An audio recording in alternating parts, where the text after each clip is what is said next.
They claim they want beef like I ain't in a teed up. I turn them to vegan. I'm really a creature. She sent me to beacon. Hey guys, that's Raid Shadow Legends. Welcome to the video. Today, we're going to rank off the top 20 HP-based nukers in all of Raid Shadow Legends. Guys, HP-based nukers back in the day, they used to suck. Pretty much every one of them sucked. I'm talking the early days of Raid. Not anymore. This is going to be my top 20 HP-based nukers, but there's a lot of snubs. I'm just going to warn you guys right out the gate because there's a lot. I'm talking a ton of really good HP-based nukers, and I made the decision to factor in champions that have two sources of damage when one of them is HP. For example, spoiler, He-Man will be on the list, okay? Because he is technically an HP-based nuker as well. Let me know if you agree or disagree with that decision. It could have been a lot easier had I not decided to do that, but I felt that it was right because there's some real beasts out there that I want to include in the list, and HP does matter, obviously. We love two sources of damage. It's a good thing, not a bad thing.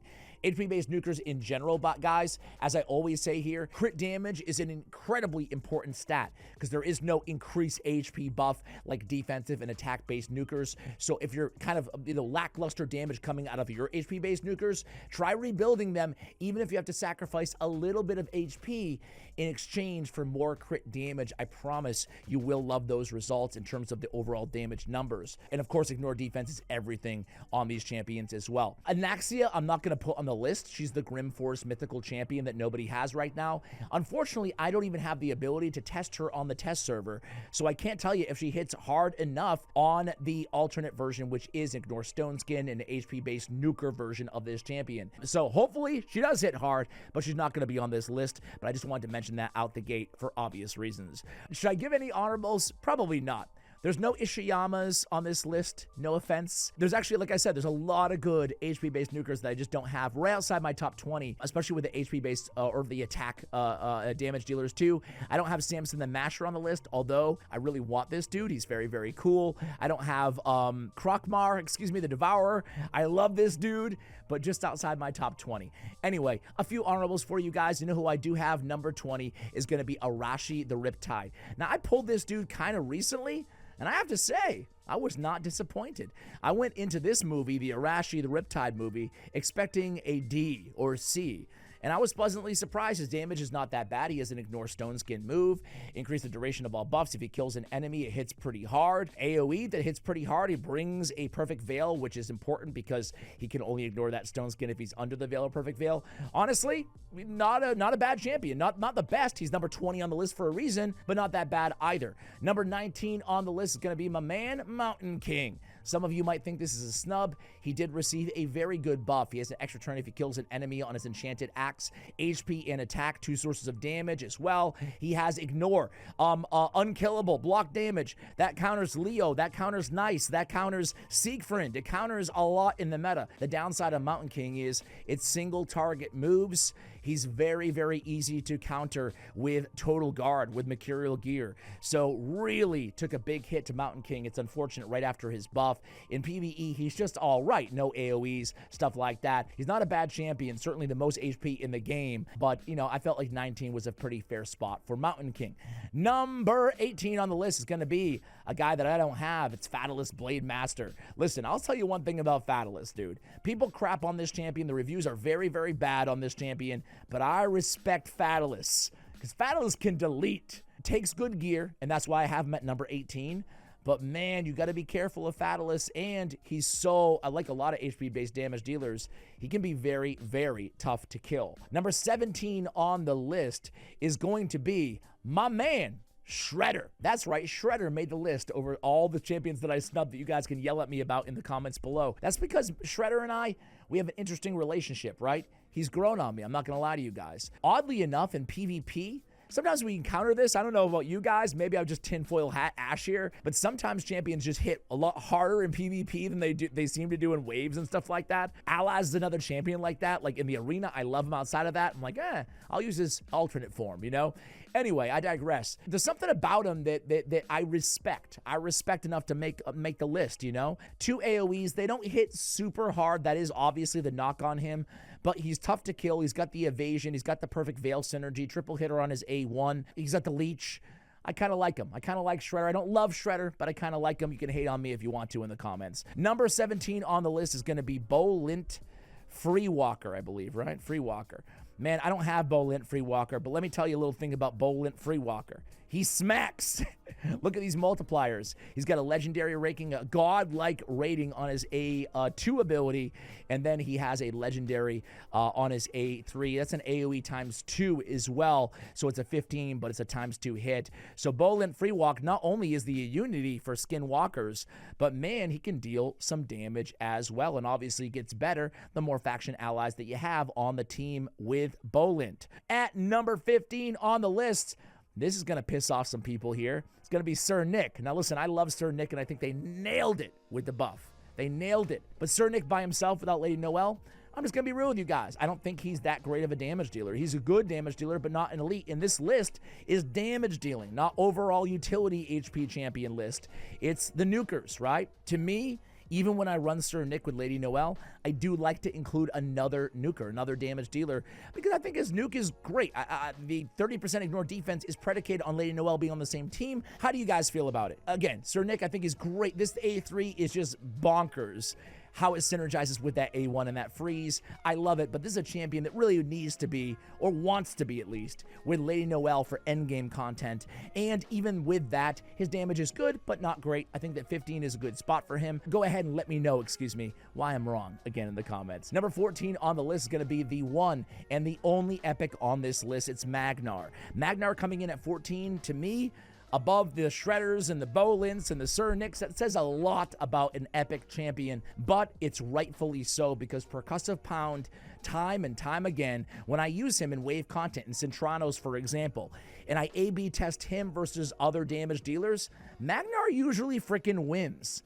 It's really insane, and it's awesome that there's still a few good epics in this game, you know? I wish they'd release more. I wish they'd buff epics, but we've got what we've got, don't we, guys? Magnar can absolutely nuke, and I really love him for it. Number 13 on the list is going to be He-Man. And the Masters of the Universe. There he is. I have the power. It's Adam, Castle Grayskull. Here he is. Honestly, He-Man is really freaking fun. He's really good. I love the arena aura. I love the ignore stone skin, the turn meter fill potentially, the buffs, the hard-hitting AoE. He-Man's not necessarily a meta champion, and he's certainly not as good as all the past champions, in my opinion. You'll see where Predator lands on this list later. But He-Man is very good. He's a threat. He's unique, and I think that he does, you know, he does good for the heavy burden he carries in terms of the lore and the nostalgia that he brings to, you know, maybe a million players out there, right? So I really love He-Man, and he's unique, he's really strong, and he hits hard, right? Which he should. Coming in at number 12 on the list is going to be my girl, Eryx. Yeah, I put Eryx over He-Man. What do you guys think about that? I just think that she's a little bit more, I can't say unique, because He-Man's also unique, but man, she can be really annoying with that counterattack and the buff removal on the A1 and that hard-hitting A2, the stun, the control. I think that Eryx, I mean, she's a threat on the battlefield, and she's a freaking free login champion. Granted, it's after, like, what, 3 years you get her, but you guys know what I'm saying. Eryx with that AoE and another AoE, I just think she's a really, really cool champion. She can be tough to contend with in the arena, in wave content, and I really like Eryx. Coming in at number 11. We don't have to go far here, guys. Number 11 is going to be White Queen Narcissus. Where are you? Right in front of my face? There he is. He's void. Ash. Now we're getting into the upper echelon.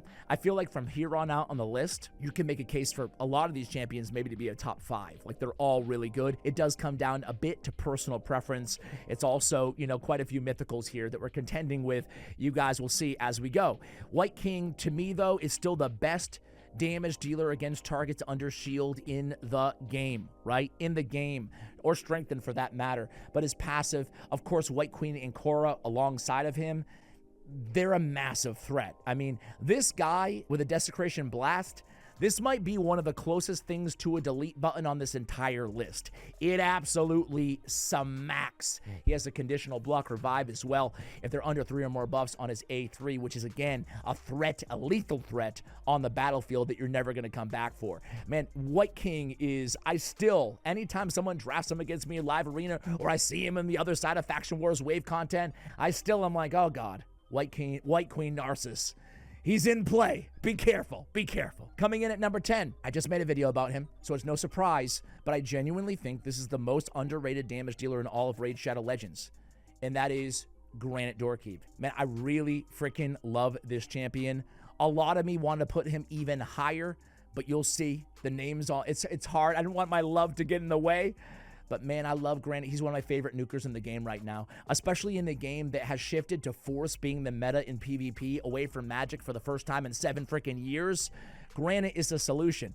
Let's talk quickly about Granite. In case you missed the video, I implore you guys to check it out, man. I mean, he has Ignore Defense on his A1, which is a triple hitter, which has buff removal as well. He is an AoE Shatter that hits hard and increased crit damage on all allies. Big version of Shatter as well. Will ignore, unkillable, stone skin, block damage. I mean, that's everything that's meta right now. Extra turn if you kill an enemy, and then he has another AoE. Excuse me, did I call that an AoE? That's a single target. His AoE has an increased accuracy, a decreased defense, and a block buffs. What? You can use that everywhere, man. Especially with less polymorph in the arena too. Fantastic in PvP, incredibly underrated, but he can hit like an absolute Mac MFing truck with this Demolisher blow. If you don't believe me, try him out. I'm telling you, as if it couldn't get better, he's freaking immune to CC debuffs. Increases damage against targets with no buffs on them by 20%. My man's immune to CC. I love Granite Dorkeep. Sorry for spending so long on Granite, but I love that dude. Coming in at number 9 is going to be Alaz. He's back. He's back in a big, big way, especially with Mercurial gear, because he can hit hard enough to not have to have lethal or savage gear on him, or obviously you're not putting merciless on him, but you get it. He can pack such a big punch with this Rolling Thunder. He brings his own increased defense buff, not just on himself, but on everybody, and it happens before he attacks to get maximum damage there. Granted, this is technically his defense-based form, which is why he's number 9 on the list, but I still wanted to acknowledge it. But hey, on his alternate form, he's HP-based, and the Solar Flare hits pretty nice. It does have that burn and burn activation against Stone Skin, but oddly enough, his Bolt Quake, I found, hits even harder on his A1, which does deliver an extra hit on enemies under HP burn as well. And then he has a nice kind of heal as well, with strength and increased resistance, so a nice blend of support and damage on his alternate form. Coming in at number 8 on the list is going to be my guy, Taurus the Fierce. Some people think that Taurus is now just a Vault Keeper champion. Others think that he's still got it. I'm somewhere in the middle. Actually, I'm more towards he still has it, honestly. Constant Pressure still hits incredibly hard. The big heroes intersection is a massive threat on the battlefield. I think the hate has gone too far on Taurus. Not the hate. He's not hated, but you know what I'm saying. The Taurus is no longer meta narrative. I'm not buying it. Are you guys? Let me know in the comments below. I still think he's a massive threat, with or without Marichka, obviously more with her. Coming in number 7 is my personal favorite nuker. It's Rotos the Lost Groom. That's right, we're including Rotos because the HP and attack. Throw HP-based accessories on him, obviously, to get those flat stats, because it doesn't scale that well on Rotos, but you'll be happy that you did, right? So HP is a huge component of his kit. In fact, he increases his max HP by 20%, right? Every time he uses his A2 ability. Ergo, more damage and eventually a block revive. This is a single target damage dealer, ladies and gentlemen, that, he might as well be an AoE nuker in terms of the threat that he represents on the battlefield. Nobody hits like Rotos the Lost Groom, with or without Sify. I think that if you have Rotos on your account and you've moved away from using him a lot, maybe you just don't run Sify that much because she has a lot of counters, I would implore you to get back to using Rotos more often, because he is that good, and yeah, he has that great survivability as well. Number 6 on the list, going to be Kamus. He's a weird HP-based nuker because it all comes from the bombs. And listen, he also took a hit with Mercurial gear. But he does have a lot of utility even outside his bombs, right? Buff removal with block active skills. Stealing turn meter is fantastic, locking somebody out. You do have to be careful, again, with the explosive showstopper, but when you can pull this off, it's a way to basically cheat code your way through arena battles. Quick battles, because he's placing his bombs that are HP-based, the only HP-based bomber in the game, and then he's instantly detonating them. I mean, what a threat. I have won so many matches because of Kamus just swapping, even if we're locked out by Fabian or Crixia or whoever else, we just swap forms and we end. Number 5 on the list is going to be Gizmak the Terrible. Is fantastic. I mean, my man does everything. One turn, another turn, another turn, another turn, another turn. He just takes turns on turns on turns. He buffs up your team. He can pop some stone skin. He can be used in PvE content. Switches forms. AoE, big decreased defense, extra hit against burns. The fact that he can ignore block damage again, it counters Nice and Siegfried. They're everywhere, right? But also Naime and everybody else, man. This dude's the real deal. He's got Pain Link. He's got Taunt. He's got Unkillable. He's so tough to deal with. The only knock is because, again, 9-piece Mercurial gear, total guard in general, does mitigate his HP burn, which also neutralizes to a certain extent his alternate form. Coming in at number 4 is the newly buffed Gharol Bloodmaul. She is absolutely insane. I'm talking about a protected unkillable for 3 turns. What? A protected counterattack for 3 turns? And then her A1 is removing all buffs every time she counterattacks, as if that wasn't enough. Increases the cooldown of a random skill on a target by 2 turns. And when she's attacked all the time because she's placing a provoke. She's decreasing the duration of all buffs on the wearer by 1 turn and healing allies. Moreover, they added HP-based nukes to her base form, and they increased the odds of her joining in attacks to 50% from 30. I mean, listen. I could sit here all day and talk about the new Gharol, but she is absolutely meta. She's a massive threat. I'm starting to see her everywhere for good reason. That was a big girl buff for Gharol Bloodmaul, coming in at number 4. All right, guys, so we're moving on to the top 3 here, and let me tell you, I mean, really, not just the top 3, but the top 5 between Gizmak and Gharol and the 3 champions we're about to talk about. You could choose any order that you want to. In my opinion, you wouldn't be wrong. It just depends. I'm going to put Nice the Shadowthief as number 3 on our list. Now, first of all, number 3 seems like a slight because Nice was number 1 for so long in the arena, but there's a few things working very slightly against him. That being said, if you have Nice, he's probably changed your account in the arena in so many ways. First, I want to start with that, though, in terms of knocks against him and why he's not number 1. I'm sure a lot of you guys might be asking in the comments. Right now, Force is meta. Between the 2 champions we're about to talk about and a lot more, Force is everywhere right now, and there's more ignore block damage than ever. Of course, he's known for his protected block damage for 2 turns on his feather shield, where he revives every time he kills somebody. It's still nasty, even in a Force dominant meta with a lot of ignore block damage, or a lot of attackers who can ignore block damage buffs is what I'm saying. I mean, he still thrives. He's still insane, and he's still at the top of the meta, which says a lot about how powerful this champion is. But between Hunter's Gaze with the block damage and a lot more ignore block damage in the meta, I mean, there's ways to get around him that previously just didn't exist inside the meta. Moreover, they're introducing more and more champions who do have that ignore block damage, right? That being said, he's still insane, right? He's absolutely insane. Big nukes. He's got control. He's got provoke stuns. You can use him even outside the arena. He's not much of a PvE champion, but he does have control with that provoke on there, as well as the stun that can't be resisted on the A2. He does deal some nice damage, but in the arena, when he kills on the second form, I mean, he revives the team. There's been so many times where my entire team is almost dead, and Nice comes through, and he revives everybody and changes the entire temperature in the total trajectory of the battle. He's insane. He's got a block revive ability. He's got stat power-ups. He's got turn meter steal as well on his A2, and he also has ignore shield, unkillable, and block damage. Very nice in this meta. Pun intended. That's Nice the Shadowthief at number 3. So who's number 2? Well, I don't know. Maybe I'm crazy, but I'm putting Embry the Anomaly at number 2. The reason I say I'm crazy is I'm putting him at number 2 and not number 1, because you guys know how much I freaking love Embry the Anomaly. This guy is, I still think he's got the best kit in Raid Shadow Legends in terms of just the synergy, the beauty of it. Every single move that he has to be respected. There's different ways to build him. He's incredible. And AoE on the A1, AoE on the A3. He's got the removal stone skin. If you build him with accuracy, you're going to be, changing all the buffs from the positive to the negative as well. There's multiple ways to use this champion. Some people, more players, are running him fast with the accuracy now, and still he does some decent damage on his alternate form. He's got 2 extra turn mechanics, one with a life swap on his alternate form, and Atomize just nukes the entire team down.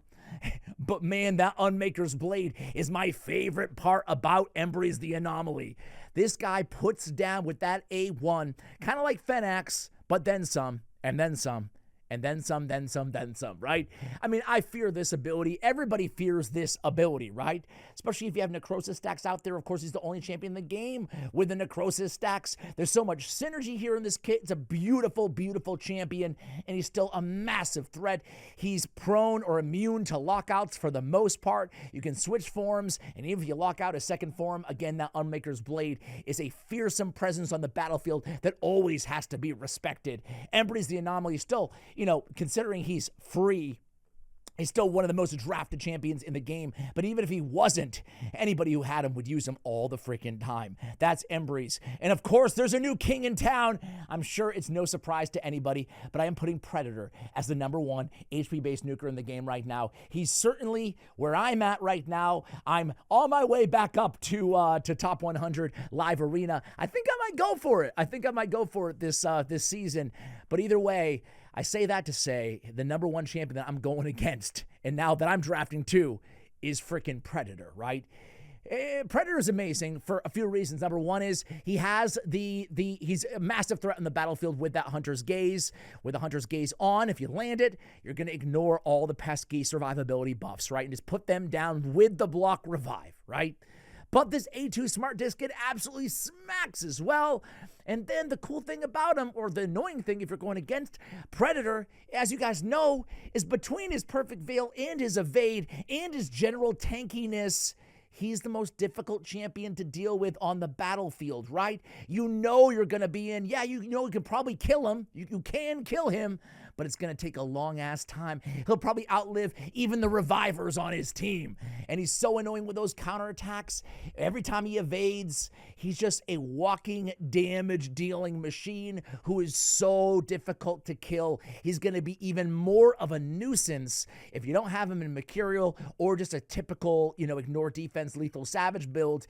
Then, man, that new Swift parry is going to make him probably the most annoying champion out there on the 9-piece. Of course, very hard to get it, but man, that's a set that was made for Predator. There you go, guys. That's my top 20 HP-based damage dealers. Am I forgetting somebody? There's a lot of HP damage dealers. I'm sure you guys will let me know about it in the comments below. Let me know where I went wrong, where I went right. What's your opinion on who's the best HP-based damage dealer in the game right now? And how many of these champions do you have? And do you use the most if you do have any of them? Let me know in the comments below. Thank you for watching, and as always, take care, guys.